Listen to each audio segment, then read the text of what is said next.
Hi friends, welcome to news pocket. హిందువులకు ఎంతో ప్రముఖ పుణ్యక్షేత్రమైన తిరుమల శ్రీ వెంకటేశ్వర స్వామి ఆలయంలో భారీ కుంభకోణం బయటికి వచ్చింది. ఒక గుమాస్తా చేసిన పని వల్ల కొన్ని కోట్ల విలువైన సంపదను కొంతమంది రాజకీయ నాయకులు బినామీలు దోచుకున్నట్టు తాజాగా బయటపడింది.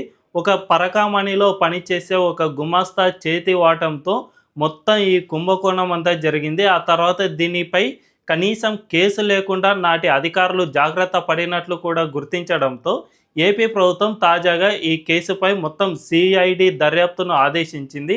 ప్రస్తుతం సిఐడి దీనిపై విచారించనుంది.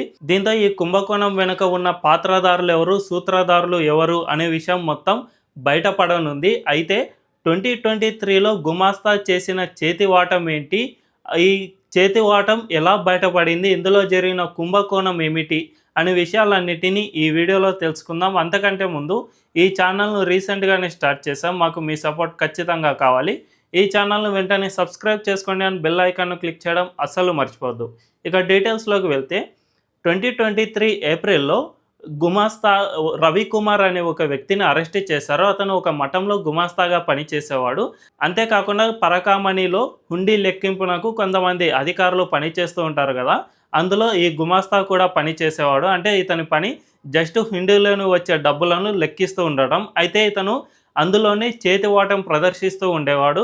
జనరల్గా హుండీలో అంటే బంగారం, వెండి, లేదంటే డబ్బులు అండ్ విదేశీ కరెన్సీ కూడా వచ్చి పడుతూ ఉంటుంది. కొన్నిసార్లు డాలర్ల నోట్లు కూడా ఇందులో వచ్చి పడుతూ ఉంటాయి. అయితే ఈ రవికుమార్ అనే గుమాస్తా ఈ డాలర్ నోట్లను చేతివాటం ప్రదర్శిస్తూ ఉండేవాడు. అతను కట్టుకున్న లుంగీలో ప్రత్యేకంగా కొన్ని గదుల్లాంటివి కుట్టించుకుని వాటిలో ఈ నోట్లను జొప్పించేవాడు. ఆ తర్వాత బయటకు వచ్చిన తర్వాత వీటిని అమ్ముకునేవాడు.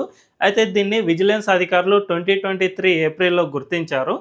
అతన్ని వెంటనే అదుపులోకి తీసుకుని విచారించగా అప్పుడే 900 విలువైన డాలర్ల నోట్లను అతని లుంగీలో గుర్తించారు. దీంతో విజిలెన్స్ అధికారులు నాటి ఏవిఎస్ఓగా ఉన్న సతీష్ కుమార్ ఇతనిపై కేసు నమోదు చేయించాడు. ఎఫ్ఐఆర్ సైతం దాఖలు చేయించాడు. అయితే ఆ తర్వాత ఏం జరిగిందో ఏమో తెలియదు, కానీ ఇది లోక్ అదాలత్కు వెళ్ళడం వెంటనే రాజీ చేయడం కూడా అయిపోయింది. అంటే నాటి ఏవిఎస్ఓగా ఉన్న సతీష్ కుమార్ ఇందులో రాజీ పడాల్సి వచ్చింది.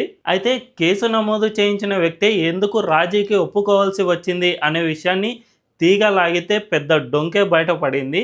ఈ రవికుమార్ అనే వ్యక్తి ఈ విధంగా చాలా ఏళ్ల నుంచి చేతివాటం ప్రదర్శిస్తూనే ఉన్నాడు.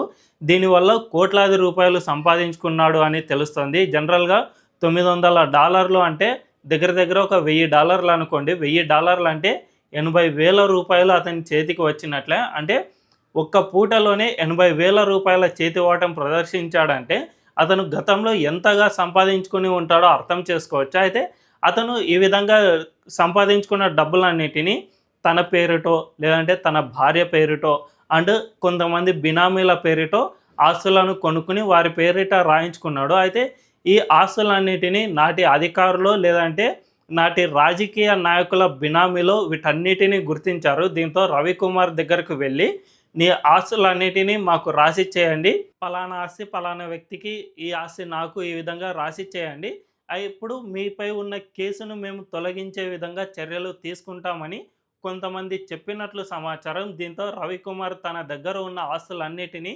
ఇతరుల పేరిట రిజిస్ట్రేషన్ చేయించి వారికి అప్పగించేసినట్టు సమాచారం అందుతోంది. దీనివల్ల కొన్ని కోట్లాది విలువైన భూములను కొంతమంది రాజకీయ నాయకుల బినామీలు తమ పేరిట రాయించుకున్నట్లు సమాచారం అందుతోంది. కాబట్టి ఈ విధంగా రాయించుకున్న బినామీలు ఆ రవికుమార్ అనే వ్యక్తిపై ఎఫ్ఐఆర్ క్యాన్సిల్ అయ్యేలా ప్రయత్నం చేశారు అని కూడా తెలుస్తోంది. ఈ ఏవిఎస్ఓగా ఉన్న సతీష్ కుమార్ అనే అధికారి చాలా స్ట్రిక్ట్ అధికారి. అటువంటి వ్యక్తితోనే ఈ కేసును లోక్ అదాలత్లో వెళ్ళగానే దీనిపై రాజీ చేయించుకోవాలి అని ఆ వ్యక్తిపై ఒత్తిడి తెచ్చినట్టు సమాచారం. దీంతో ఇక సతీష్ కుమార్ ఏమీ చేయలేక రవికుమార్తో ఒక ఒప్పందాన్ని కుదుర్చుకున్నాడు. అతనుకున్న కొన్ని ఆస్తుల్లో టీటీడీకి కొన్నింటిని రాసి ఇవ్వాలి, అంటే గిఫ్ట్ డీడ్గా ఇవ్వాలి అని చెప్పితే రవికుమార్ కూడా అందుకు ఒప్పుకుని కొన్ని ఆస్తులను గిఫ్ట్ డీడ్గా టీటీడీకి అందించాడు. దీంతో ఈ కేసు మొత్తం క్లోజ్ అయిపోయింది. కానీ ఇందులో బాగా లాభపడ్డది మాత్రం కొంతమంది రాజకీయ నాయకుల బినామీలే అని స్పష్టంగా అర్థమవుతోంది.